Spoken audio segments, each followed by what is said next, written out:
शेख सैयद हाजिर हूँ इल्म आगही का सफ़र लेकर रेडियो FM 105 पर। और ये सफ़र इस साल यानी 2022 का पहला सफ़र है और मेरे सफ़र में शामिल हैं मेरे साथ हसन अहमद, एमा मुईज़ और समन सिद्दीकी। सामीन, पिछले साल हर दफ़ा इल्म आगही के सफ़र में हम नई नई बातें बताने की कोशिश करते रहे। हमने इल्म आगही के उन चिरागों को रोशन करने की कोशिश की जिनका पाकिस्तान में बहुत कम जिक्र होता है। हम ये चाहते हैं कि इस साल भी हम इल्म आगही के बारे में ही बात करें और साइंस की उन तरक्कियों के बारे में बात करें जिसने इंसानी जिंदगी में इनकलाब बर्पा किया हुआ है। आज हम बात करेंगे वाजर 1, वाजर 2 और उस टेलीस्कोप के बारे में जो 15 लाख मील दूर आसमान पर भेजा गया है, जहां से नई नई तस्वीरें ली जाएंगी। लेकिन इससे पहले कि हम इस सफर का आगाज करें, मैं पिछले साल के पिछले 2 हफ्तों में होने वाले कुछ वाकयात की निशानदेही करना चाहता हूं। खुर्रम परवेज का ताल्लुक मकबूजा कश्मीर से है, जहां हिंदुस्तान के 6 लाख से ज्यादा फौजी तैनात हैं और गुज़िश्ता 3 सालों से इन लोगों ने पूरी वादी कश्मीर को एक बहुत बड़े जेल खाने में तब्दील कर दिया है। भारतीय फौजियों के हाथों मारे जाने वाले लोगों की बहुत बड़ी तादाद है और ऐसे ही बहुत से लोग हैं जिन्हें गायब कर दिया गया है। खुर्रम परवेज गुज़िश्ता कई सालों से उन लोगों के लिए लड़ रहे हैं। वो कश्मीर में इंसानी हुकूक की तंजीम के बानी रुकन भी हैं, उसके लिए काम भी करते हैं और मुसलसल जद्दोजहद में लगे हुए हैं। उनकी इन तमाम खिदमात को तस्लीम करते हुए यूनाइटेड नेशंस और यूरोप और अमेरिका की बहुत सी तंजीमों ने अवार्ड भी दिया है और वो उनके साथ खड़े हैं। इस साल एक अजीब वाक़या हुआ पिछले साल कि हमारे नरेंद्र मोदी साहब ने, जो हिंदुस्तान के वजीर आज़म हैं, उन्होंने खुर्रम परवेज को दोबारा से गिरफ्तार कर लिया है। इस सिलसिले में ये बात बताना चाहूंगा कि इंग्लिस्तान का बहुत बड़ा एक ग्रुप होता था गाने का, पिंक फ्लॉयड, उसके एक बहुत अहम रुकन थे रॉजर वाटर साहब। रॉजर वाटर ने इस गिरफ्तारी का सख्त नोटिस लिया और उन्होंने एक ट्वीट किया जिसमें उन्होंने मोदी को मुखातिब करते हुए कहा, मोदी खुर्रम परवेज को छोड़ दो, मोदी खुर्रम परवेज को रहा करो, क्योंकि खुर्रम परवेज एक इंसानी हुकूक के सरगर्म कारकुन हैं। ये बड़े अफसोस की बात है कि हमारे मुल्क में खुर्रम परवेज के बारे में कोई ज्यादा बातचीत नहीं हुई, जबकि वो एक ऐसी जंग लड़ रहे हैं जिसमें हम सबको शामिल होना चाहिए।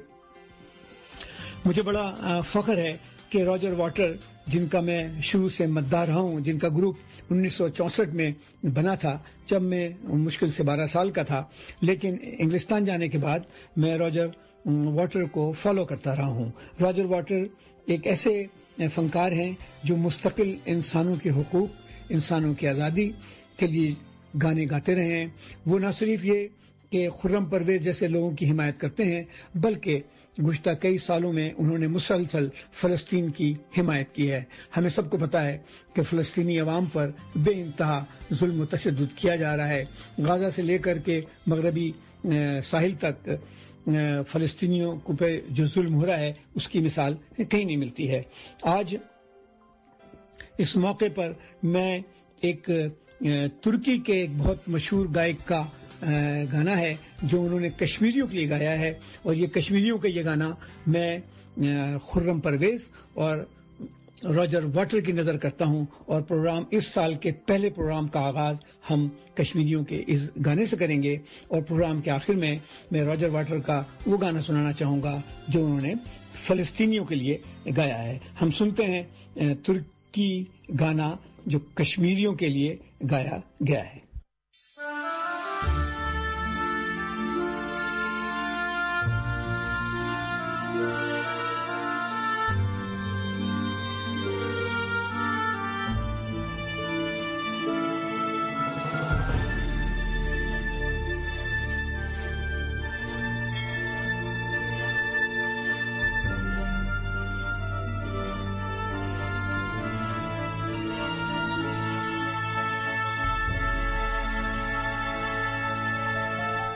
I will tell you now a story of a land whose word is destroyed, but hopes remain free.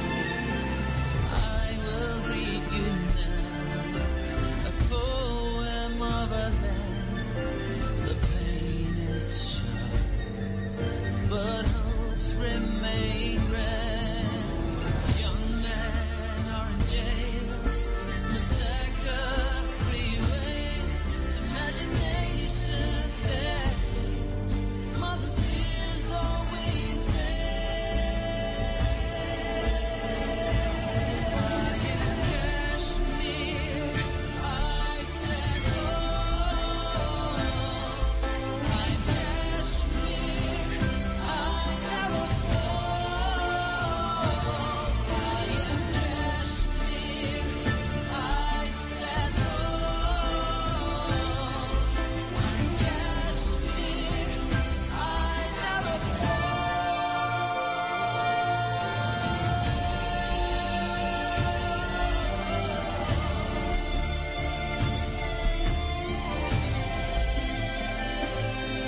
story of a land whose sweat is flowing, but hopes remain great. I will read you now a poem of a land. सामीन, आपने गाना सुना मैं कश्मीर हूँ। ये गाना लिखा था टर्गे एवरॉन ने, जबकि इस गाने को गाने वाले हैं अली टोयोगा दिमेत्रिस और मोहम्मद इकराम खारमान। अली टोयोगा दिमेत्रिस लॉस एंजलिस अमेरिका में रहते हैं, जबकि मोहम्मद इकराम खारमान जेनेवा में रहते हैं। और तुर्गे एवान तुर्की में रहते हैं। उन्होंने बहुत सारे गाने लिखे हैं और वो हमेशा इंसानी हुकूक के बारे में गाने लिखते रहते हैं। हम इस इल्म आगही के सफर में इस बात से आगाह हैं कि दुनिया में जुल्म तशद्दुद बढ़ता चला जा रहा है। मासूम लोग कत्ल कर दिए जाते हैं, गायब कर दिए जाते हैं और जिनका कोई पूछने वाला नहीं रहता है। कश्मीर में खुर्रम परवेज लापता हैं। उन्हें मुख्तलिफ जेलों में डाला जाता रहा है, पहले भी डाला जाता रहा है और शायद आंदा भी डाला जाता रहेगा, क्योंकि खुर्रम परवेज वही जद्दोजहद कर रहे हैं जो फलस्तीन में फलस्तीनी कर रहे हैं और दुनिया के बहुत से इलाकों में आज़ादी की या खुद मुख्तारी की जंग करने वाले लोग उन ताकतों से टकराने की कोशिश करते हैं जो उनके ऊपर जुल्म सितम जारी रखते हैं। हमारे मुल्क में हम सब लोगों को मिलकर एहतजाज करना चाहिए। दुनिया में जहां भी कहीं जुल्म हो रहा हो, हमें उसके खिलाफ आवाज बुलंद करनी चाहिए। बिल्कुल ऐसे ही जैसे रॉजर वाटर्स ने फलस्तीन के बारे में गाना गाया है और दुनिया भर में होने वाले मुख्तलिफ मजालिम पे वो अपने राय का इजहार करते रहते हैं। नाइंसाफी बुरी चीज है। हमें एक ऐसे मुल्क, ऐसे समाज के लिए जद्दोजहद करनी चाहिए जो एक ऐसा समाज हो जिसे आम यानी नॉर्मल समाज कहा जाए, जहां आम लोगों को खाने को मुयस्सर हो, पानी मुयस्सर हो, ख्वातीन को इलाज की सहूलतें हों और लोग हंगामी मसाइल को हल करने की सहूलत से महरूम हो। आए हम नए साल में एक ऐसे ही पाकिस्तान की तवक्का रखते हैं जहां पर तमाम लड़कियों और तमाम बच्चों को तालीम मुयस्सर हो और जहां तमाम औरतों को सेहत की सहूलतें मुयस्सर हो, जहां तमाम लोगों को बुनियादी सहूलतें जैसे पानी, सेवरेज, ट्रांसपोर्ट की चीजें मुहैया हों। अब हम लेते हैं एक वक्फा इल्म आगही के सफर का, उसके बाद दोबारा हाजिर होते हैं इल्म आगही के सफर में। 4:15 p.m. This time check is brought to you by Phoenix लगा और भूल जा, Phoenix लगा और भूल जा। Great, yeah, no more wait. Ideas, winter sale है great. Ideas की great winter sale, जहां मिलेगा up to 70% great discount. Now available in stores and online. gulahmadshop.com.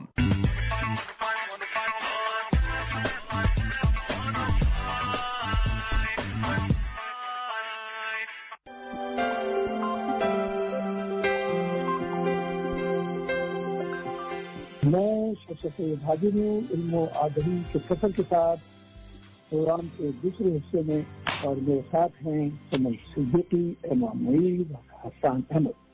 जैसा कि सामीन मैंने पहले हिस्से में बताया था कि नया साल शुरू हो गया है और नए साल में हमने कुछ अहद करने हैं। और इसमें से अहद एक ये भी है कि हम इल्म आगही और साइंस के बारे में मजीद आगही पैदा करेंगे और इस बारे में हम बात करेंगे, बताएंगे दुनिया में क्या हो रहा है, दुनिया कहाँ से कहाँ जा रही है और हम किन मसाइल में उलझे हुए हैं। मुझे बड़ी खुशी है कि एमा, अमन और हसन ने आज साइंस की कुछ ऐसी चीज़ों के बारे में तैयारी की है जिससे हम आगाह नहीं हैं, और आगाह हैं भी तो मुकम्मल तौर पर आगाह नहीं है। मिसाल के तौर पर हम सबको पता है कि वॉयेजर 1 एक ऐसा खलाई जहाज है जो कि कायनात के बिल्कुल बीच में जा रहा है।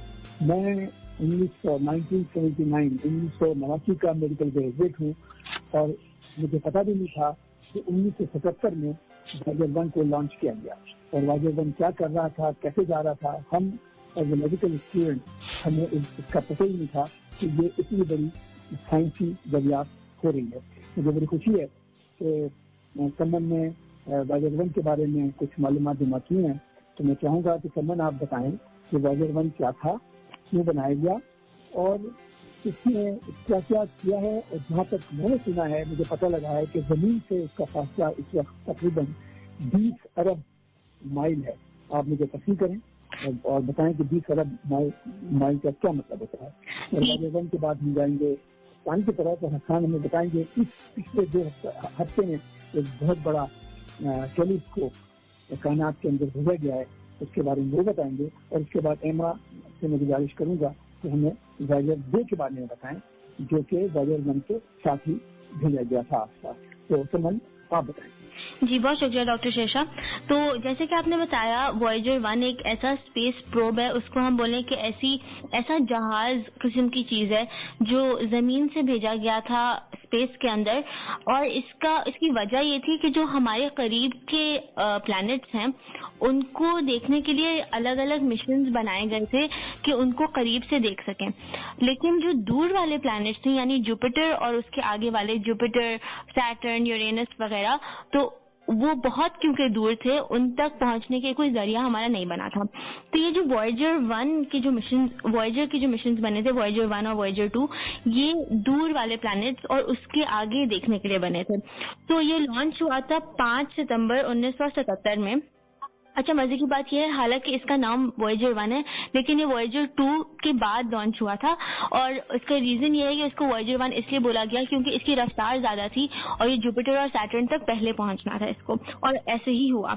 तो जैसे कि मैं कह रही थी, इनको इन मिशंस का रीजन ये था कि वो जुपिटर और सैटर्न और बाकी प्लैनेट्स और उसके आगे देखना चाहते थे इंसान, और जिसको कहते हैं कि हमारे सोलर सिस्टम से आगे इंटरस्टेलर स्पेस में इनको जाना था।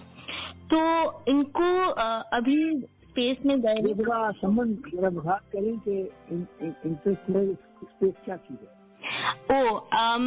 जो हमारी सोलर सिस्टम है, जिसको हम कहेंगे हमारी अपनी फैमिली, वो वाले प्लैनेट जो सूरज के गिर्द घूमते हैं, वो सोलर सिस्टम का पार्ट होते हैं। मैं इसको कुछ इस तरह से बताऊं, जो हमारी गैलेक्सी है, बिल्कुल, गैलेक्सी में बेशुमार सोलर सिस्टम है। और सोलर सिस्टम का मतलब ये है कि इस गैलेक्सी के अंदर एक सूरज हमारा है और हमारे सूरज के चारों तरफ मुख्तलिफ सितारे घूम रहे हैं, जिनके बारे में आपने बताया कि हमने मालूमात हासिल की है, चांद वगैरह वगैरह वगैरह। लेकिन हमारी गैलेक्सी में और भी इस तरह के सूरज हैं जिनके भी मुख्तलिफ सितारे घूम रहे हैं। तो ये जो वॉयेजर 1 था, जो हमारी गैलेक्सी में ही हमारे सूरज से आगे निकल जाएगा। ये सही बात है? बिल्कुल सही बात है डॉक्टर शेषा। हमारे सूरज के अलावा और जो बहुत सारे स्टार्स, बहुत सारे सूरज हैं, उनको एक्सप्लोर करने के लिए ये वॉयेजर 1 और वॉयेजर 2 का मिशन बनाए गए थे। तो इनको स्पेस में गए हुए 44 ईयर्स, 3 महीने और 27 दिन हो चुके हैं आज के हिसाब से। और ये हर वक्त जमीन को डेटा भेजता रहता है और तकरीबन 20 घंटे लगते हैं वहां से डेटा निकल के जमीन तक पहुंचने में। जैसे कि आपको याद होगा डॉक्टर शेषा, हमने बात की थी, जो मार्स से डेटा आता है उसको 15 मिनट लगते हैं, लेकिन ये इतना ज्यादा दूर है कि इसको 20 घंटे लगते हैं। लेकिन आप ये भी बताते जाएं कि 20 घंटे जो लगते हैं, तो ये जो डाटा आ रहा है, जो तस्वीरें आ रही हैं, ये लाइट की स्पीड से आ रही है। जी, बिल्कुल। ये रोशनी की रफ्तार जो 1,86,000 मील पर सेकेंड होती है जी, उस रफ्तार से ये आ रहा है जी। और उसमें इसको 20 घंटा लगता है एक तस्वीर भेजने में, और इतनी टाइम लगता है उनको हिदायत भेजने में कि अब और क्या भेजना है। अजीब व गरीब बात नहीं है समझ?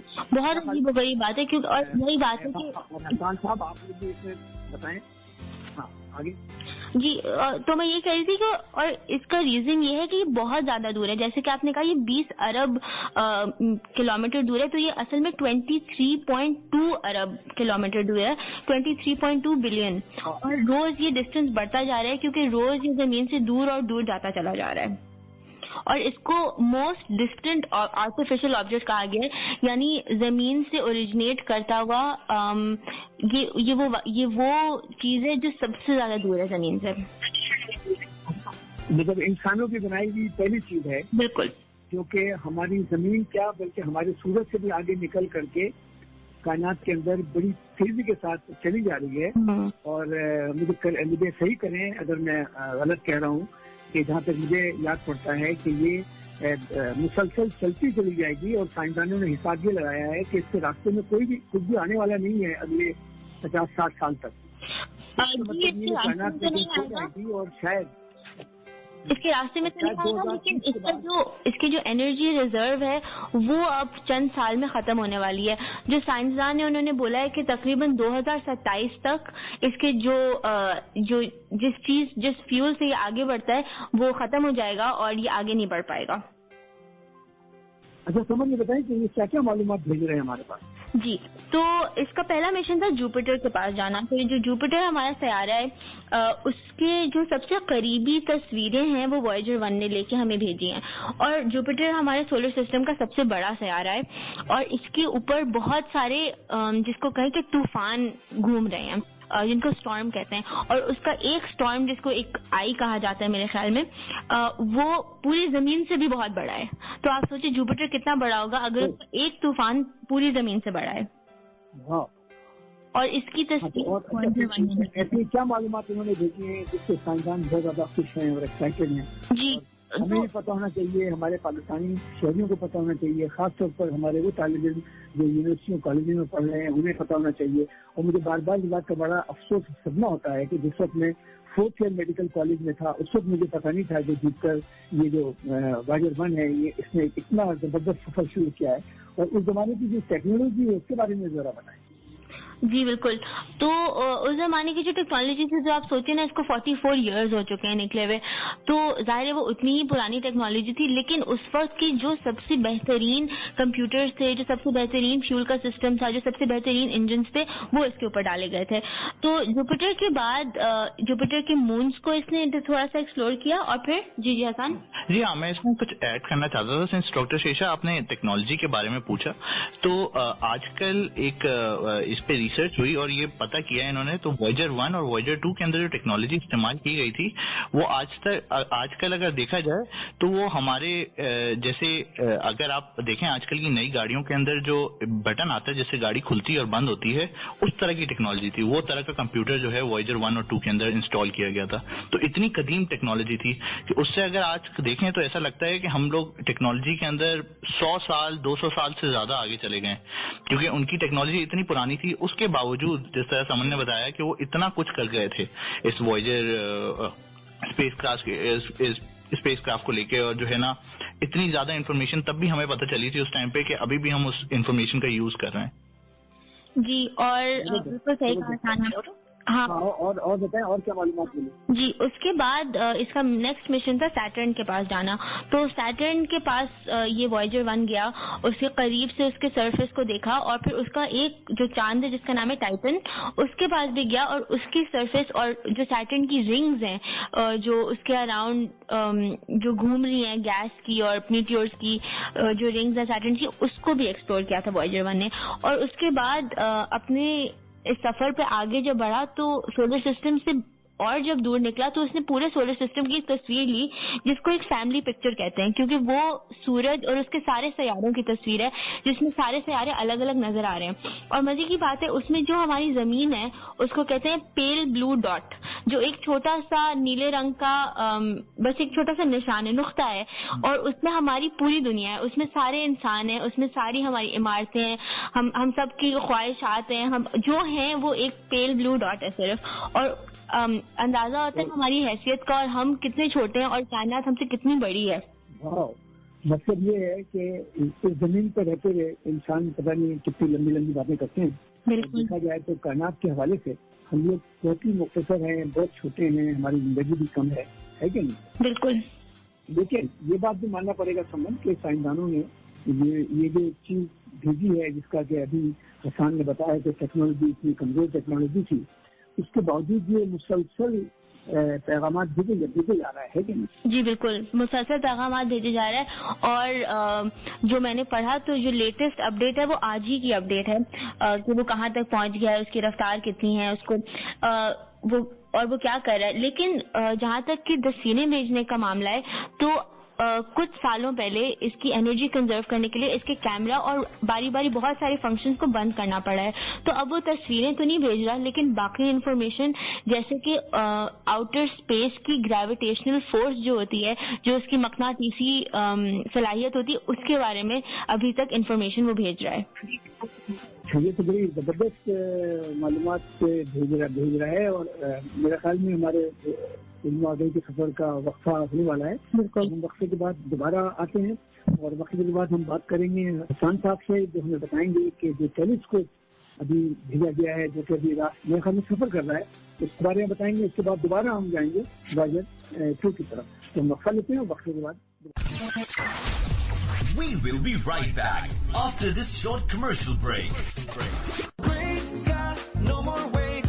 Ideas, winter sale at Great. Ideas की great winter sale, जहां मिलेगा up to 70% great discount. Now available in stores and online. GulAhmedShop.com.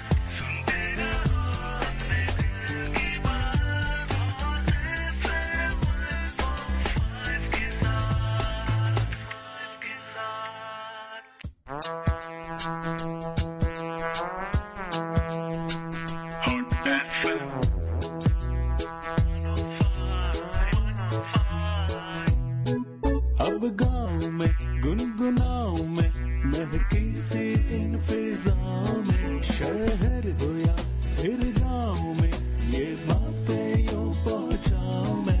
देखो मेरी नई अदा, पहुँचे तुम तक मेरी सदा, सबसे अलग सबसे जुदा बनती है यूं अपनी life. Hot FM 105, hot FM 105, hot FM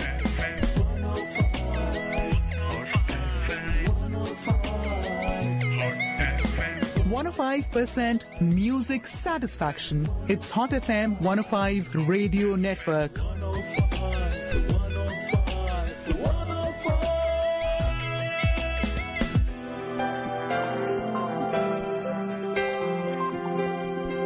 वक्फे के बाद हम दोबारा हाजिर हैं इल्म आगाही के सफर के साथ, और हम बात कर रहे थे आउटर स्पेस की और जो सैयारे भेजे गए हैं। तो अब हसन, आप हमें बताएं कि हबल टेलीस्कोप के बाद जो टेलीस्कोप भेजा गया है वो कहाँ तक पहुंचा है और वो क्यों जा रहा है? जिस तरह अस्सलाम वालेकुम हसन और डॉक्टर शेषा, एक्चुअली अभी आप लोगों को पता ही होगा आजकल के एक नया टेलीस्कोप जो कि दुनिया का बोलते हैं सबसे बड़ा टेलीस्कोप है जो कि स्पेस में भेजा गया है, उसका नाम है James Webb space telescope. James Webb जिनका जो थे वो सेकंड एडमिनिस्ट्रेटर थे नासा के, जिनके नाम पे ये रखा गया है। और ये टेलीस्कोप आप हैरान होंगे कि ये 25 साल से डेवलप हो रहा है। मतलब ये इसकी बुनियाद जो है वो 1996 में रखी गई थी सबसे पहले। और 1996? जी हाँ, क्योंकि बहुत पुरानी बात है, क्योंकि सबसे पहले असल में जब हबल टेलीस्कोप लॉन्च हुआ था तो उसकी जब हबल टेलीस्कोप ये लोग बना रहे थे तो उसी वक्त साइंसदानों ने ये सोचा कि हमें एक बड़ा टेलीस्कोप की जरूरत बाद में पड़ेगी जिसकी तैयारी हमें अभी से करनी चाहिए। और जब 1990 के अंदर हबल टेलीस्कोप लॉन्च किया गया तो उनकी जो जितने भी खदशात थे वो उनको पता चल गया कि वाकई में उनको एक बड़े टेलीस्कोप की जरूरत पड़ेगी। क्योंकि जब उन्होंने कुछ तस्वीरें देखी शुरू की और उन्होंने देखा कि कितनी सारी गैलेक्सीज हैं आसमानों में जो कि हबल सिर्फ देख नहीं सकता, क्योंकि हबल टेलीस्कोप की जो टेक्नोलॉजी थी वो हमारी विजिबल लाइट जिसको हम बोलते हैं, जो रोशनी जो हम आंखों से देख सकते हैं, वो उसको सिर्फ डिटेक्ट कर सकता था। तो इससे पहले कि हम आगे बढ़े, आप हमारे सामने को बताएंगे कि गैलेक्सी क्या होती है, क्या कहते हैं गैलेक्सी को? तो उर्दू में कैक्शा कहते हैं जी। क्या होती है गैलेक्सीज जो होती हैं बेसिकली ये एक सितारों के जो है, सितारे जैसे हमारा सितारा जो है वो है सन, सही है। और इस तरह जो है ना एक गैलेक्सी में जो है ना हजारों करोड़ों सितारे होते हैं, और ये गैलेक्सीज जो है ना मतलब एक करोड़ों सोलर सिस्टम, जैसे हमारा सोलर सिस्टम है उसमें हमारा सूरज है, उसके अलावा अर्थ है, जमीन है, बाकी प्लैनेट्स हैं, तो ये एक सोलर सिस्टम बनता है। तो और गैलेक्सी के अंदर जो है इस तरह के बहुत सारे करोड़ों सोलर सिस्टम होते हैं। और ये इस तरह की हमारे पास अर्थ जो हमारा स्पेस है उसके अंदर billions and trillions of galaxies हैं, अरबों और खरबों गैलेक्सीज हैं इसमें। तो जो है आप ये कहने का मतलब ये है कि ये जो टेलीस्कोप भेजा गया है ये हमारी गैलेक्सी से आगे की भी जो कहकशाएं हैं, जी हाँ, बिलियंस और बिलियंस के सितारे हैं, उनकी तस्वीरें लेगा और उनके बारे में हमें मालूमात फराहम करेगा। जी हाँ, बिल्कुल। बात दरअसल ये थी कि असल में इन्होंने ये बड़ी हैरानकुन बात है, और मैंने जब इसके बारे में पढ़ा तो मैं भी बहुत हैरान हुआ कि हबल टेलीस्कोप ने जो गैलेक्सीज देखी थी वो असल में एक पॉइंट पे आके वो देखना बंद हो गई थी, क्योंकि वो उस हबल टेलीस्कोप इसके आगे रोशनी नहीं देख सकता था। क्योंकि आपको पता है टेलीस्कोप बेसिकली एक शीशों का जो है इंस्ट्रूमेंट होता है जो कि रोशनी को लेता है और उसको एम्पलीफाई कर देता है, जिसकी वजह से लोग जो हैं दूर की चीज को देख सकते हैं। अब जो नया टेलीस्कोप है वो बेसिकली वो शीशों पे काम नहीं करता, वो इंफ्रारेड रे पे काम करता है। इंफ्रारेड का मतलब है कि जैसे गरमाई की किसी चीज को हम देखते हैं, जैसे कि आजकल हम लोग अगर टेम्परेचर लेते हैं तो हम इंफ्रारेड थर्मामीटर यूज करते हैं, तो दूर से ही हम लोगों का टेम्परेचर ले लेते हैं, जिससे पता चलता है कि बंदे को कितना बुखार है या नहीं। तो इसी को अगर हम बहुत बड़े स्केल पे बढ़ा दें तो ये टेलीस्कोप उस पे काम करता है। ये दूर से, क्योंकि आपको पता है कि हर चीज जो है ना वो जो भी प्लैनेट हो गए, जो भी सैयारे होते हैं, वो अपने से हीट एमिट करते हैं, वो अपने से गर्माइश जो है वो बाहर फेंकते हैं। तो वो गर्माइश जो है ना ये टेलीस्कोप डिटेक्ट करता है और ये फिर बताता है कि यहाँ पे क्या है। तो ये जो है इसका सबसे मेन मकसद ये था कि जो एक थ्योरी है बिग बैंग थ्योरी जिसको बोलते हैं, जिसकी वजह से लोग बोलते हैं कि हमारी कायनात जो है वो तख्लीक में आई, और ये बिग बैंग थ्योरी जो है उसको टेस्ट करने के लिए ये टेलीस्कोप मेन काम करता है। और बड़े हैरान कुन एक बात है वो ये है कि आप देखेंगे तो इस टेलीस्कोप के अंदर जो टेक्नोलॉजी इस्तेमाल की गई है उससे हम ये पता कर सकते हैं कि बिग बैंग के वक्त जो प्लेनेट सबसे पहले बना, जो सैयारा सबसे पहले बना, हम उसको आज के दिन देखेंगे, जो कि बड़ी अजीब बात। जी हाँ, उसकी बात ये है कि अगर एक एग्जांपल एक नासा के साइंटिस्ट ने दी थी कि रोशनी जो है ना वो ट्रैवल करती है, उसको टाइम लगता है ट्रैवल करने में। अगर उन्होंने बोला कि जैसे सूरज की रोशनी जो है वो जमीन तक पहुंचती है 8 मिनट के अंदर, तो अगर सूरज की रोशनी आज बंद हो जाए तो 8 मिनट तक हमें नहीं पता चलेगा कि सूरज की रोशनी है या नहीं है। इसी तरह ये जो रोशनी जो बहुत दूर की गैलेक्सी से आ रही है, ये रोशनी जो है ना वो अरबों और खरबों अरब सालों से चल रही है। तो ये जब हमारे टेलीस्कोप पे आके पड़ती है तो हमें उस टाइम का पता चलता है जब से ये रोशनी चली है, हमें उस वक्त का पता नहीं चलता कि जब ये गैलेक्सी अभी है। आप जी आप एवं कोई सवाल पूछिए। जी मैं एक बात बताना चाह रही थी इस टेलीस्कोप के बारे में कि ये जो टेलीस्कोप होता है इससे, जैसे अभी हसान ने बताया कि रोशनी बाद में आती है, पहुंचती है, तो ये एक टेलीस्कोप एक जरिया होता है जिससे हम अपनी कायनात की तारीख देख सकते हैं। ये टेलीस्कोप खास तौर पे बहुत यूनिक इस वजह से ही है क्योंकि ये जो रोशनियां, क्योंकि इससे हमें ये भी पता चलता है कि जैसा समन ने वॉयेजर के बारे में बताया था कि कितना दूर भी हम चला गया है वॉयेजर, लेकिन अभी भी हमारे सोलर सिस्टम से बाहर नहीं निकला, जो कि बड़ी हैरानकुन बात है कि आप सोचें कि एक सोलर सिस्टम और एक गैलेक्सी के अंदर ही इस तरह के करोड़ों सोलर सिस्टम होते हैं। तो आप और इस तरह की हमारे पास खरबों और अरबों गैलेक्सीज हैं, तो इसका अंदाजा करना और दिमाग को इस बेसिस पे जो है ना, इवन साइंसदान भी आज तक इसका डिस्टेंस नहीं बता सके कि कितना हमारा जो खलाई निजाम है वो कितना वसी है और कितना दूर तक है। ये इसका कोई हम लोग कैलकुलेशन ही नहीं कर पा सकते अभी तक। अच्छा हसन, आपने बड़े तफसील से पढ़ा है, मुझे बड़ी खुशी है कि एज ए डॉक्टर आपको इन सब चीजों से दिलचस्पी है और फिजिक्स के मामलात में आप दखलंदाजी कर रहे हैं। आप मुझे बताएं कि ये जो हमारा टेलीस्कोप जाएगा उससे आम इंसान की जिंदगी पर क्या फर्क पड़ेगा?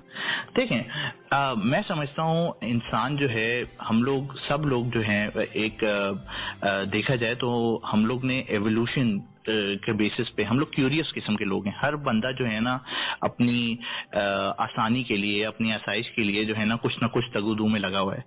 तो ये सवाल हर बच्चे के, मतलब मैं तो बचपन से ही सुन रहा हूँ और हर बच्चों को भी हम लोग बता रहे होते हैं, वो जब ये सवाल पूछते हैं कि हम लोग कहाँ से आए और ये प्लेनेट, ये सैयारे कहाँ से बने, ये दुनिया क्या है और हमारी तरह के कोई और लोग भी हैं, क्योंकि जब इतनी बड़ी दुनिया है और इतने ज्यादा सैयारे हैं और इतनी गैलेक्सीज हैं, तो ये सवाल हर कोई इंसान को पूछना भी चाहिए। और ये तंग भी करता है ये सवाल सबको कि ये क्या हम अकेले हैं इस दुनिया के अंदर, इस स्पेस के अंदर, या और भी हैं कोई मखलूकात हैं।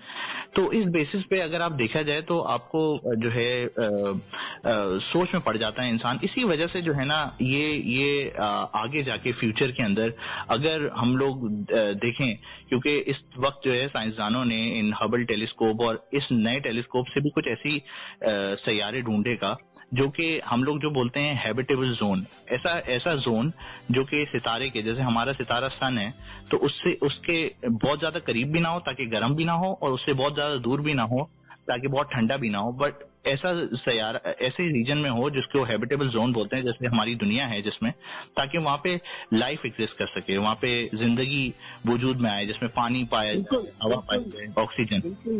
तो इससे जी नहीं, मैं बीच में दखलंदाजी कर रहा हूँ। मैं आपको ये बताना चाह रहा हूँ कि मैं कभी कभी रात को बिल्कुल अकेला बैठा होता हूँ, कभी सितारों को देख रहा होता हूँ, तो मुझे बड़ा एक खौफ आता है कि पूरी कायनात में हम लोग बिल्कुल अकेले हैं, एक मामूली हादसा हमें खत्म कर सकता है। तो ये बात आपकी बिल्कुल दुरुस्त है कि इसके जरिए से हम बहुत सी मालूमात हासिल करेंगे। और स्टीफन हॉकिंस का तो ये कहना था, आप जानते ही होंगे स्टीफन हॉकिंस के बारे में, बहुत बड़े साइंसदान थे जिनकी हाल ही में डेथ हुई है। उनका कहना था कि इंसानों को एक दिन इस जमीन से आगे जाना पड़ेगा। लेकिन मेरे सवाल का मकसद ये था, मेरे ख्याल में, कि एमा इसमें जरा सा रोशनी डाल सकी नहीं, क्योंकि वो इसी किस्म के काम कर रही होती हैं। जब चांद पे भेजा गया था तो इंसानों को पता नहीं था कि बॉल पॉइंट की इजाद चांद पे जाने की वजह से होगी। इंसानों को पता नहीं था कि ये जो फॉइल होता है जिससे हम खाना गर्म रखते हैं, ये चांद पे जाने की वजह से होगी। इस तरह से आज जो हमारे पास इंटरनेट की सहूलतें मौजूद हैं, ये भी नासा ने जो मुख्तलिफ किस्म के चीजें बनाई हैं उसकी वजह से वजूद में आई है। तो इस मेरा कहने का मकसद ये है, जो टेलीस्कोप है, इसके बाद इंसानों की जिंदगी पे बहुत से फर्क आने वाले हैं। क्या ख्याल है आपका? कई तरीके से जो है वो फर्क आ सकते हैं। आपको मालूम है कि मुझे पार्टिकल फिजिक्स से दिलचस्पी थी, तो मुझे पता चला कि पार्टिकल फिजिक्स के जो हमारे सवाल थे, इसकी तफ्तीश में जो टेक्नोलॉजी चाहिए थी, उसके बायस हमारा वर्ल्ड वाइड वेब कायम किया गया, क्योंकि साइंसदान दुनिया के मुख्तलिफ कोनों में बैठे हुए थे और वो चाह रहे थे कि एक तरीका हो कि डेटा शेयर किया जा सके। तो इसी तरह से अभी जैसे इतनी नई टेक्नोलॉजी की हमने बात की, तो हमें नहीं पता कि इन सब सवालों के जवाब हासिल करने में इनमें जो इंजीनियरिंग भी जो एम्प्लॉय होती है, क्योंकि ये इतना बड़ा टेलीस्कोप ऐसे बनाना कोई आसान बात नहीं है, ये पहली दफा की जा रही थी। तो वो जो टेक्नोलॉजी इसको बनाने में भी जो लगी होगी, उसमें जो टेक्नोलॉजी सामने आएंगी जो अगले 10-12 साल में हमारे पास आएंगे, हमें उसका पता भी नहीं है अभी। फिर और जो चीजें जो दरियाफ्त करेंगे उसकी क्या इम्प्लीकेशन है, वो तो अलग ही है। मैं तो सिर्फ टेक्नोलॉजी पॉइंट ऑफ व्यू से भी आपको ये बता रही हूँ कि इन टूल्स को बनाने में हमें ऐसा फायदा पहुंच रहा है जो शायद भी हमें पता नहीं चले, 20 साल बाद उसका ज्यादा बेहतर अंदाजा होगा। मैं इसमें एक और बात भी ऐड करूंगा, ये बिल्कुल सही बोल रही हैं कि बात दरअसल ये कि नासा के जो साइंटिस्ट हैं वो इस टेलीस्कोप को बनाने के बाद भी अभी इस वक्त सोच रहे हैं कि क्या पता हम ऐसी चीजें देखें इस टेलीस्कोप से और एक ऐसी कुछ अनयूजुअल चीजें हों कि जिनका उनको खुद भी अभी इस वक्त अंदाजा नहीं है, और वो उनको ये भी नहीं पता कि इसको तरीका इस्तेमाल करने का किस तरह उसको बेस्ट तरीके से इस्तेमाल किया जा सकता है। यही बात उन्होंने वॉयेजर 1 और वॉयेजर 2 के टाइम पे भी की थी, जब उन्होंने बोला था कि जब वॉयेजर ऊपर जाएगा और वो सैयारों को देखेगा तो उस वक्त डिसाइड किया जाएगा कि इस टेक्नोलॉजी का और इस सैयारे का किस तरह सबसे ज्यादा बेहतर इस्तेमाल किया जा सकता है। क्योंकि ये सारे सैयारे और ये सोलर सिस्टम इतना ज्यादा हम लोग इतना ज्यादा जानते नहीं हैं इनके बारे में, तो इस वजह से हम लोग एग्जैक्टली साइंसदान ये बता नहीं सकते कि इसका क्या तरीके और क्या इसका प्रॉपर तरीके से इस्तेमाल किया जा सकता है। क्या पता ये लोग कुछ ऐसी चीज देखें वहां पे जाके जिसकी वजह से इस पूरी टेक्नोलॉजी का जो है ना एक नया एक जरिया कुछ बन जाए, कुछ इस तरह हो कि इसको बहुत मुख्तलिफ तरीके से इस्तेमाल किया जाए इस टेक्नोलॉजी को। देखिए हसन, मेरा तो ख्याल ये है कि जिस तरह से नासा की इजादात की वजह से हमारी मेडिकल की दुनिया में बहुत से इलाज में फर्क पड़ा है और बहुत सी चीजें, बहुत सी दवाएं इजाद की गई हैं जो इंसानों को बचाने के काम आई हैं। मुझे पूरा यकीन है कि ये जो टेलीस्कोप है इसकी बनाने में जो टेक्नोलॉजी मुख्तलिफ इस्तेमाल की गई हैं और उसमें मतलब कई हजारों किस्म की टेक्नोलॉजी है, उसमें कई हजार लोगों ने काम किया है। मुझे पूरा यकीन है कि बिल्कुल। इस टेलीस्कोप का एक बहुत खतरनाक, क्योंकि ये अभी लॉन्च हुआ है और इसको अभी 2 से 3 हफ्ते लगेंगे उस जगह पे जाने के लिए जहाँ पे इसको मुकर्रर तौर पे रखा जाएगा। तो इस वक्त नासा के जो साइंटिस्ट हैं वो सब ये बोलते हैं कि ये बहुत खतरनाक टाइम है, क्योंकि ये दुनिया से जो है 1.5 मिलियन किलोमीटर 1.5 मिलियन किलोमीटर दूर जा रहा है। तो जी हाँ, तो ये उसके वहां पे कोई अब एस्ट्रोनॉट जो है वो भेज भी नहीं सकते, ना ही कोई बंदा भेज सकते हैं, ना कोई स्पेसक्राफ्ट भेज सकते हैं उसको ठीक करने के लिए अगर कोई खराबी हो जाए। तो ये बहुत एक वो तरह से बोल रहे हैं कि ये एक जो है एक बहुत खतरनाक मरहला है, क्योंकि अगर कुछ इसमें खराबी आ जाए इस टेलीस्कोप में तो ये पूरा का पूरा प्रोजेक्ट फेल भी हो सकता है। तो इस वजह से नासा के साइंटिस्ट हमारे वक्त आ गया है इल्म आगे के सफर का। जी लेते हैं वक्फे के बाद दोबारा हाजिर होते हैं इल्म आगे के नए सफर के नए मेहमान की नई बातें बता रहे हैं। Hottest FM radio network. Hot 105.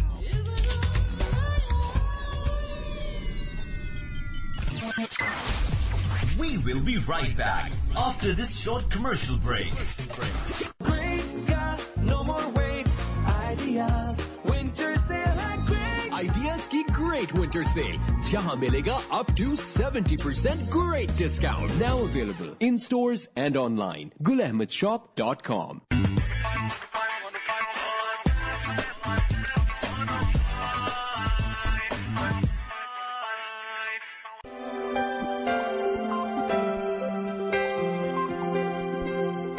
अब हम वक्फे के बाद दोबारा हाजिर हुए हैं और अब एमा से पूछते हैं कि वॉयजर 2 क्या कर रहा है और वॉयजर 2 की क्या आगाज कैसे होगा। जी बहुत शुक्रिया हसन। तो जैसे समन ने जिक्र किया था कि वॉयजर 1 और वॉयजर 2 जो है वो 1977 में लॉन्च किए गए थे और वॉयजर 2 का थोड़ा सा मुख्तलिफ मकसद था। हुआ यह था कि 1970s में साइंसदानों को ये पता चला कि एक ऐसा पॉइंट आने वाला है सारी सैयारों की गर्दिश में कि जब एक ही स्पेसक्राफ्ट, एक ही जहाज के से हम अगर उसको परफेक्टली टाइम करें, उसको सही से टाइम करें, तो वो 4 सैयारे जो बिल्कुल आपके सोलर सिस्टम के कोने में हैं या उसके आउटर एरियाज में हैं, उसको एक ही क्या कहते हैं, एक ही जहाज जो है उसकी मालूमात ले सकता है। तो जो है वो उन्होंने ये सोचा कि वॉयजर 1 जो है उसको वो भेज रहे थे जुपिटर और सैटर्न के मालूमात लेने के लिए, और वॉयजर 2 को उन्होंने इस रफ्तार पे भेजा और इसकी जैसे समन ने बताया था कि वो वॉयजर 2 एक्चुअली पहले रवाना हो गया था लेकिन उसकी रफ्तार थोड़ी सी कम है वॉयजर 1 से। उन्होंने इस तरह से भेजा कि वो जुपिटर और सैटर्न से होता हुआ यूरेनस और नेपट्यून जो 7वें और 8वें सैयारे हैं हमारे सोलर सिस्टम के, उनकी मालूमात भी भेज सके। और ये अभी तक ऐसा प्रोब है या ऐसी कोई इंसानी डिवाइस है जिसने हमें यूरेनस और नेपट्यून के बारे में इंफॉर्मेशन दी है। और यूरेनस और नेपट्यून थोड़े से काफी मुख्तलिफ होते हैं जुपिटर और सैटर्न से, क्योंकि वो इतने दूर हैं हमारे सूरज से कि वो बहुत ठंडे होते हैं। जुपिटर और सैटर्न जो हैं वो मशहूर होते हैं क्योंकि उनके ऊपर काफी तूफान चल रहे हैं, उनकी गैसेस हैं, उनके बहुत सारे चांद हैं। लेकिन यूरेनस और नेपट्यून जो है वो आइस जायंट्स कहलाते हैं, क्योंकि एक तो मौसम ठंडा होता है वहां पे, तो के जो है जो अमूमन जो दूसरे हमारे सैयारे हैं उनके ऊपर ज्यादातर जो गैसेस होती हैं वो हाइड्रोजन और हीलियम होती हैं, मगर उस वहां पे हाइड्रोजन और हीलियम के बजाय ये जो आइस जायंट्स हैं इनका जो एटमॉस्फेयर है ये ज्यादा भारी होते हैं, क्योंकि ये ऑक्सीजन, कार्बन और नाइट्रोजन और सल्फर वहां पे ज्यादा मौजूद है। तो इनका शायद अगर आपने तस्वीर देखी हो तो इनका कलर भी बहुत मुख्तलिफ है जुपिटर और सैटर्न के बनिस्बत। जुपिटर और सैटर्न थोड़े रेडिश और येलोइश से होते हैं और यूरेनस और नेपट्यून जो है वो ब्लू के शेड्स में आपको मिलेंगे, नीले रंग के। एमा, मेरा एक सवाल है इस पे कि क्या ये रीजन भी हो सकता है इनके ठंडे होने का कि ये सूरज से बहुत दूर हैं? जी हसन, बहुत अच्छा सवाल है। एक्चुअली यही इनका प्राइमरी रीजन है। ओह अच्छा। क्योंकि देखें जो हमारी जो दर्जा हरारत या जो टेम्परेचर है वो सारी हमें अपने सूरज से मिल रही है, लेकिन ये इतने दूर हैं कि वहां पे ये कहीं ज्यादा ठंडे हैं। यहाँ के मुकाबले में। तो ये वॉयेजर 2 जो है उसका मेन मकसद यही था कि वो वॉयेजर 1 के बाद जुपिटर और सैटर्न से होता हुआ गुजरे और नेपट्यून और यूरेनस की भी तस्वीर वो ले सके।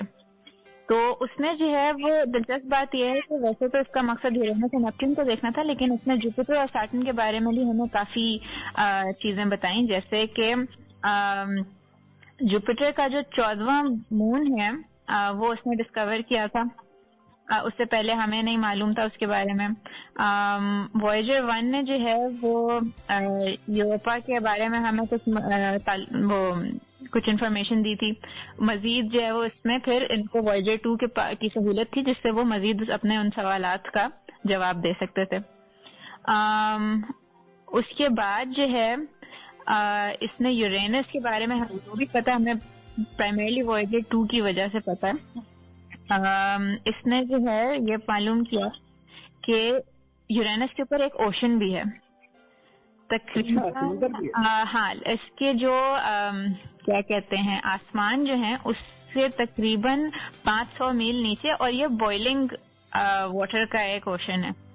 तो ये काफी हैरानी। तो ऐसा कि इतना दूर होके भी वो बॉइलिंग वाटर है, क्योंकि वहाँ पे तो ठंड है। हाँ, प्लैनेट ठंडा है, लेकिन देखें जो हमने जैसे पहले भी वॉल्केनोस की बात की, अपने आतिशफशां की और मैग्मा, और जैसे हमारी अपनी अर्थ और दुनिया के अंदर एक कोर है जो बहुत गर्म होती है, कहीं ज्यादा गर्म होती है बनिस्बत उसके सरफेस के। तो उसी तरह से जो बाकी प्लैनेट्स हैं उनकी भी कोर्स हैं। तो उसका उबलने का रीजन ये है कि जो यूरेनस है, यूरेनस की बात हो रही है ना, तो यूरेनस का जो कोर है वो बहुत गर्म है, जिसकी वजह से उसके अंदर जो समंदर है उसमें उबलता हुआ पानी है। जी, ये जो है वो उसकी मेन वजह है। मैं ये सोचूं कि अगर वहाँ पर उबलता हुआ पानी है तो कहीं पर ठंडा पानी भी होगा, और अगर ठंडा पानी होगा तो शायद कहीं पर जिंदगी भी हो। ये सवाल का तो मैं नहीं जवाब दे सकती हूँ फिलहाल।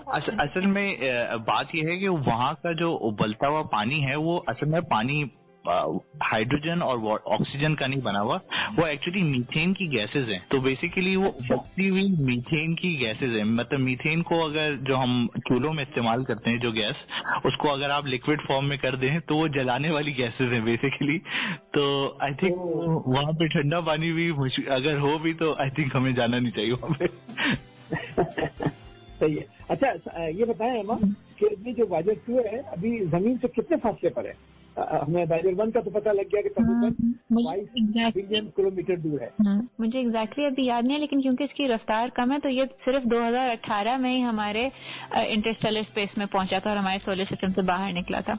लेकिन ये सिर्फ मुझे याद पड़ता है ये तकरीबन 17 बिलियन किलोमीटर के फासले पर है। तो 17 बिलियन किलोमीटर के फासले का मतलब ये है कि वहां से जो पैगामात आ रहे हैं वो तकरीबन समझ लें कि 18 घंटे में वहां से पैगाम हमारे पास आता है, और तकरीबन 18 घंटे में नासा वाले उनको वापस पैगाम भेजते हैं। जी, यही इसकी अभी बात चल रही है। इसके अलावा एक और दिलचस्प बात यह कि इसने डिस्कवर किए थे वॉयेजर 2 की वजह से हमें मालूम हुआ कि यूरेनस के तकरीबन कोई 10 चांद हैं। और 10 चांद जी, और अगर आपने यूरेनस की तस्वीरें देखी हो तो उसकी कुछ बहुत ही खूबसूरत किस्म की ग्रीन रंग की, हरी और नीली रंग की रिंग्स होती हैं। अच्छा, इसका मतलब है कि यूरेनस में हर वक्त चांदनी जी, ये एक दिलचस्प बात है। और हमारी दुनिया में तो सिर्फ एक चांद है और हमें वो भी महीने के आधे दिनों में चांद मिलता है। यूरेनस में तो लगता है कि 10 चांद जो है मुस्तकिल तौर पे चांदनी बिखेरते रहते होंगे, तो पता नहीं क्या शादी करते हैं। यूरेनस से ज्यादा जुपिटर का ये हाल है मेरे ख्याल से। समन कितने चांद थे, किसी को याद है? मेरे ख्याल से 14 चांद है जुपिटर के। आई थिंक 14 से 20 के दरमियान उनके चांद हैं, और वो भी डिफरेंट। जो सबसे ज्यादा रिकग्नाइज चांद है वो 14 हैं, लेकिन 14 से भी कहीं ज्यादा है, छोटे बड़े जिनके नाम भी नहीं रखे गए और वो लेकिन मौजूद हैं। हमारे और जिगर मुरादाबादी अगर यहाँ पर होते तो इन चांदों की शान में पता नहीं क्या क्या कह के। आगे बताएं कि और जुपिटर ये वॉयेजर 2 के बारे में क्या बताना चाहते हैं? मेरा एक सवाल है एक्चुअली, मैंने सुना था कि वॉयेजर 1 और वॉयेजर 2 पे एक गोल्डन कलर की डिश रखी गई है जिसमें अर्थ के बारे में, जमीन के बारे में और लोगों को, जैसे कि मैंने आपको बताया कि जो कि और मतलब कि अगर कोई दुनिया के अलावा, हमारे अलावा भी कोई अगर कोई लाइफ है इन सोलर सिस्टम, तो उसके बारे में जरा बताएं कि वो क्या है। बिल्कुल सही सुना है आपने, बिल्कुल सही सुना है आपने। एमा बताएं हमें इस बारे में। जी बहुत शुक्रिया आपने ये सवाल पूछने का। तो उसी वक्त इस वक्त ये बात खूब चल रही थी कि हम ये वॉयेजर्स भेज रहे हैं वहाँ पे। तो कार्ल सेगन के नाम से एक बहुत मशहूर एस्ट्रोनॉमर हैं जिन्होंने एक टीवी शो भी उस वक्त शुरू किया था कॉस्मोस के नाम से। तो उन्होंने यही कहा हम इतने आगे आगे ये भेज रहे हैं और शायद ये जो जहाज हैं ये हमारे सोलर सिस्टम से भी बाहर जाएं, और वो बिल्कुल इस बात पर यकीन रखते थे कि हम अकेले नहीं हैं इस दुनिया में। तो उन्होंने कहा कि अगर ये इतने दूर जाएं और कोई इनको ढूंढ ले तो हमें कोई एक पैगाम पहुंचाना चाहिए दूसरी मखलूक को हमारी दुनिया के बारे में। तो उन्होंने ये गोल्डन रिकॉर्ड के नाम से फोनोग्राफ 2 बनाए, आइडेंटिकल फोनोग्राफ, यानी इसमें सिर्फ साउंड्स हैं, तस्वीरें नहीं है। हाँ, तो वो मेनली एक वो फोनोग्राफ है और उसमें उन्होंने तरह तरह की दुनिया की आवाजें डाली हैं और समन थोड़ा सा ज्यादा इसके बारे में। जी, तो जैसे कि एमा ने बताया ये 2 एक जैसी बनाई थी, एक वॉयेजर 1 पे है और एक वॉयेजर 2 पे है। तो उसमें 4 तरह की चीजें हैं, कुछ तस्वीर हैं, कुछ आवाजें हैं, कुछ गाने हैं और 55 अलग अलग जबानों में ग्रीटिंग है कि क्या पता जो एलियन है वो कोई और जबान समझते हो। समन, मैंने सुना है कि उर्दू की जबान के अंदर भी वहाँ पे ग्रीटिंग है, क्या आपको पता है उसके बारे में? जी जी बिल्कुल, उर्दू की जबान में भी ग्रीटिंग है जिसमें मुझे एग्जैक्टली तो याद नहीं है लेकिन मैंने सुना था। हाँ, उसमें ये लिखा है अस्सलाम वालेकुम, हम जमीन के रहने वालों की तरफ से आप सबको खुशामदीद कहते हैं। और ये एक लड़की की आवाज में है जो मैंने सुना इंटरनेट पर जाके। और 55 जबानों में है जिसमें हिंदी भी है, इंग्लिश भी है, रशियन है, पर्शियन है, पंजाबी है, बहुत सारी जबानें हैं। और उसके अलावा जो तस्वीर हैं, बहुत सारी तस्वीर हैं जिसमें कुछ मैंने देखी थी।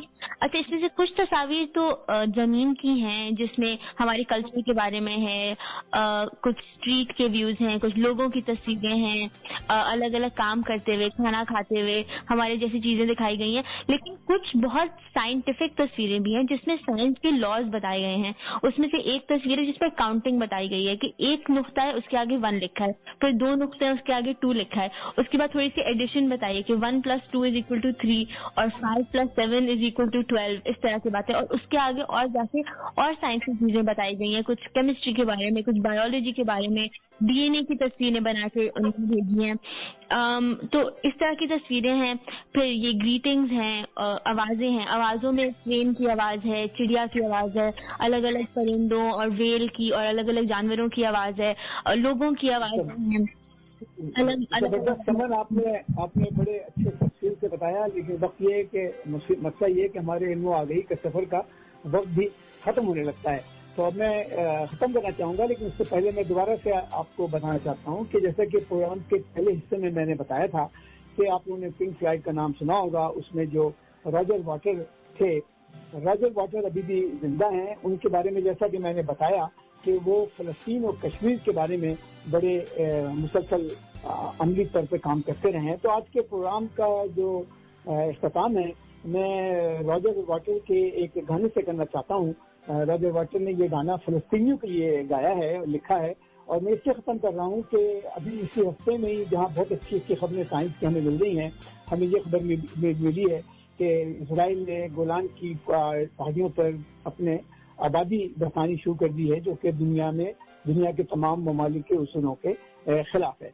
तो इस पर हम प्रोग्राम का इख्तिताम करते हैं और रॉजर वाटर के इस गाने को सुनते हैं जो उन्होंने फलस्तीनियों के बारे में बताया है। तो सम्मन, एमा और हसन, आप सबका बहुत बहुत शुक्रिया। मिलते हैं अगले हफ्ते दोबारा फिल्मों आ गई के सफर के साथ।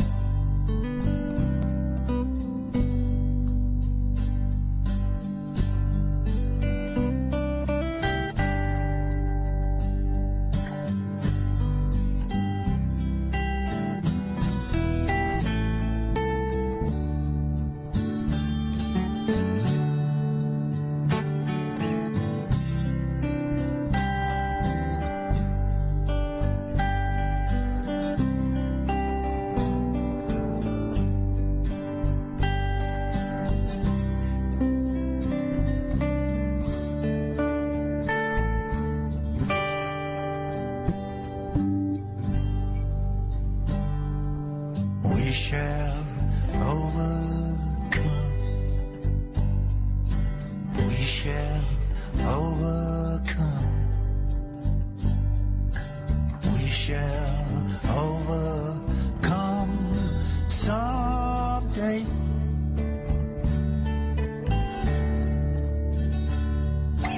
Deep in my heart, I do believe that we shall overcome someday.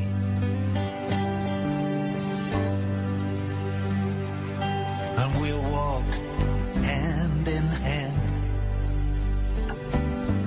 We'll walk hand in hand. We'll walk hand in hand one day.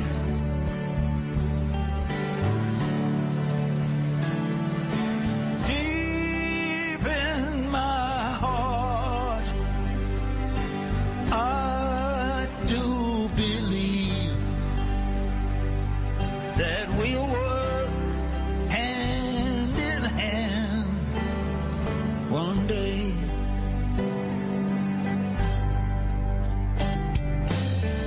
And we'll break down the prison walls.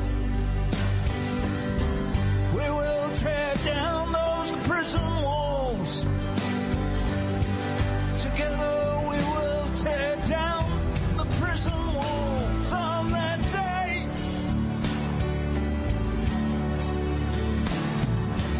Deep in my heart,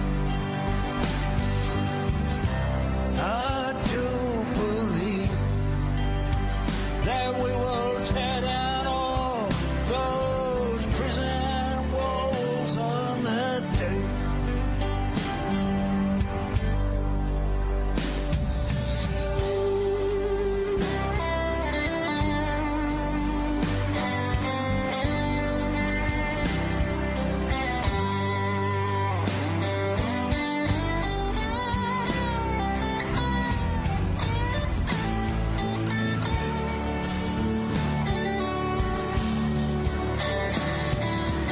Deep in my heart,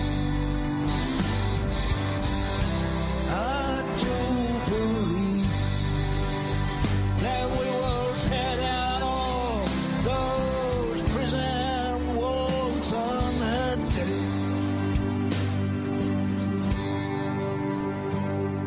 And the truth will set us free. The truth will set us free. Truth will set us all free on that day.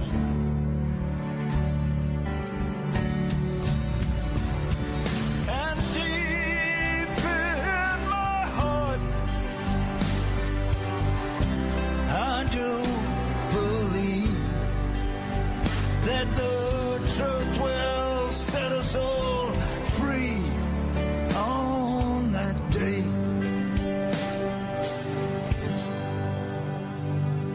And we shall